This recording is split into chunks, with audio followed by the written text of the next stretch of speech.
Good morning, everybody, and welcome to our first podcast episode of Reconstructing Health. I am Matthew, and does everyone else want to introduce themselves, just like name-wise? Hi, I'm Iram. Hi, I'm Vicky. Hi, I'm Jasmine. Hi, I'm June. And then this is our podcast project. So let me dive into what this project is for all of you listeners, since this is our first episode.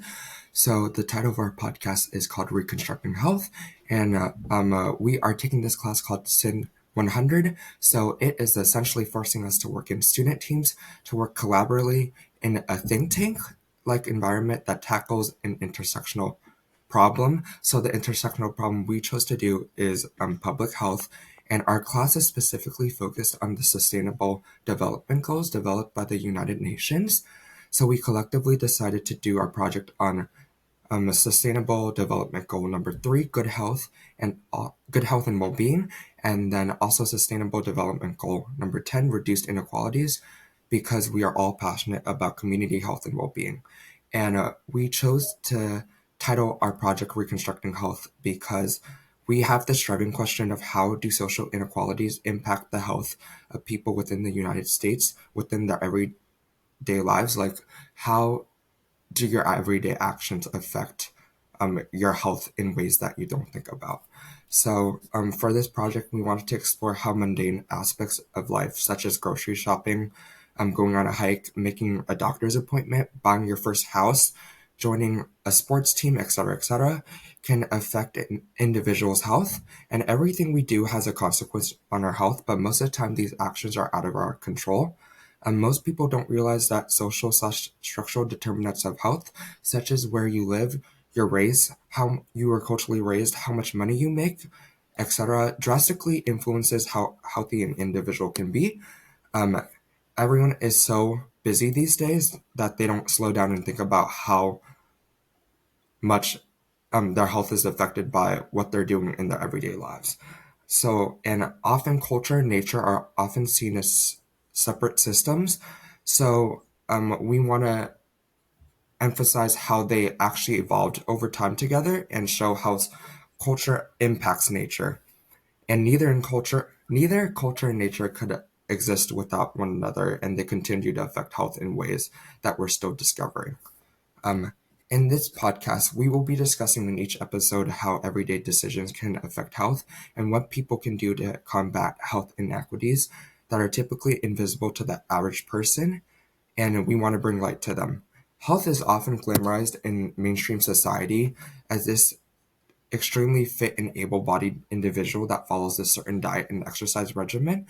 However, the cultural/social aspects of health are being left out of the conversation, and this prevents people from wanting to become healthier.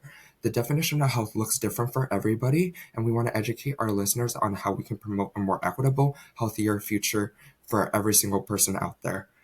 And topics we will be covering today are topics we will be covering throughout the whole podcast are sports/access to sports medicine, harm reduction, food consumption, environmental racism, and medical racism.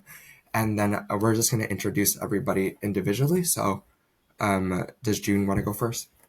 Yeah, so I'm a third-year electrical engineering major with a bio minor, and I'm interested in physical therapy, which kind of leads perfectly into one of the topics that I'll be working on with Jasmine. So the exercise that Matthew mentioned previously, we'll be looking at it within the lens of how access to sports affects health and how that intersects with the health of everyone in our nation, I guess. Um, so like sports are becoming more expensive every day, which restricts access to them, makes it harder to just be healthy in general. Sports are like an integral part of a lot of people's health routines, and limiting access to them just makes it difficult for people to be healthy. Um, and the second topic that I'll be also working on with Jasmine is the Substance Abuse and HIV podcast. So I took a class last quarter on HIV and AIDS. that got canceled. So, as a part of just continuing to be an advocate for good health outcomes, I thought it would be appropriate to research the topic of HIV. Um, and yeah, we'll be doing that within the lens of substance abuse. And then I can go up next. Hi, everyone. I am Matthew. I am a third year biological anthropology major with a bio minor. I am aspiring to go to medical school, and I'm really interested in geriatric care and how the process of aging looks different for everybody. And I am queer. I am non-binary. I am also Vietnamese. So I have a lot of identities that I take into consideration when I was choosing the decision to go to medical school. So I was looking to make diversity, equity, inclusion courses like anthropology, philosophy, ethics, studies, sociology, etc., foundational pillar in medical schools. And the medical schools need social sciences in conjunction with the typical STEM courses because you can't have just the scientific aspects of a patient. A patient is holistic, so you need to consider their cultural and social aspects as well to treat them. So I chose to talk about medical racism for my episode because it affects both patients and doctors. The history of medicine in the United States is extremely entrenched in racism, and BIPOC bodies are used as medical test subjects all the time, especially in the histories of the United States, such as Henrietta Lacks and the Tuskegee syphilis experiment, and also the entire creation of modern gynecology. The racism and racialization of certain minorities have huge repercussions on how a patient is treated or diagnosed in the United States, and structural racism affects BIPOC doctors throughout every aspect of their medical journey, from medical school to their clinical working environment, making it harder for BIPOC to break into the medical field to treat BIPOC patients. So that's what I wanted to dive into for my episode. Hi everyone, my name is Jasmine, and I'm a third year global health major and a global health minor. And I'm currently on the pre-med track looking to go into primary care. I'm interested in the intersections between public health and primary care, especially regarding access to healthcare, sports medicine, harm reduction, and health system strengthening.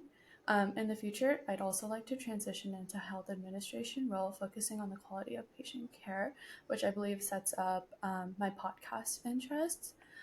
So I will also be focusing on exploring social inequalities within the fields of access to sports and substance use, because both of these issues are really largely growing public health concerns.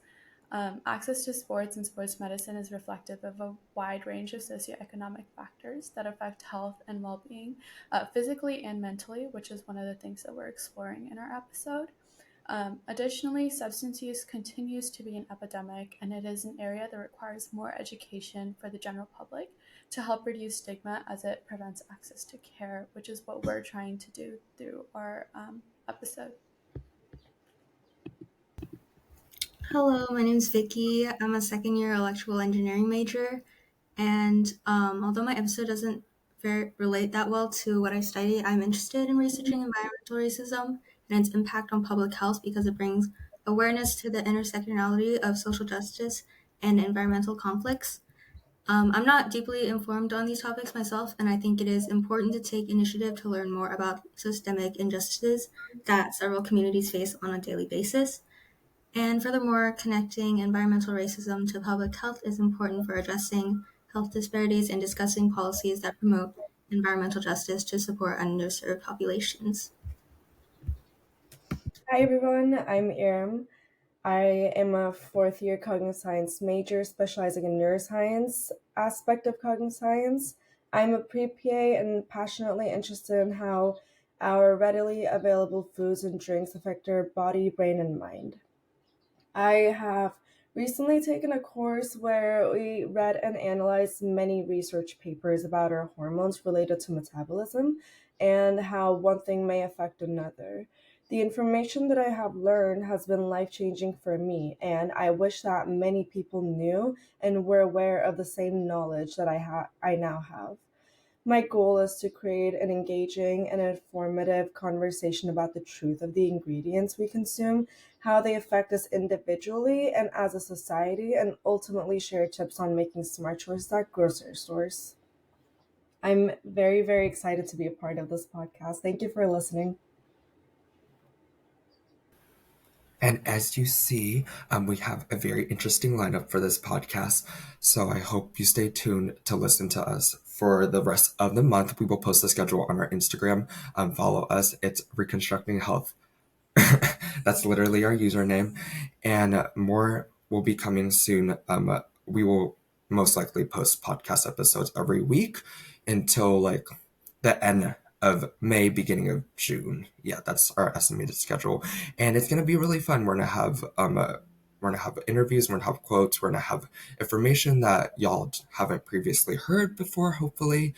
And I am so lucky to have this team with me, so I'm really excited to have everyone talk about their special interest and episodes, and it's gonna be super, super exciting. Okay, so I hope you tune in next episode, and thank you so much for listening, everybody. Bye. Bye.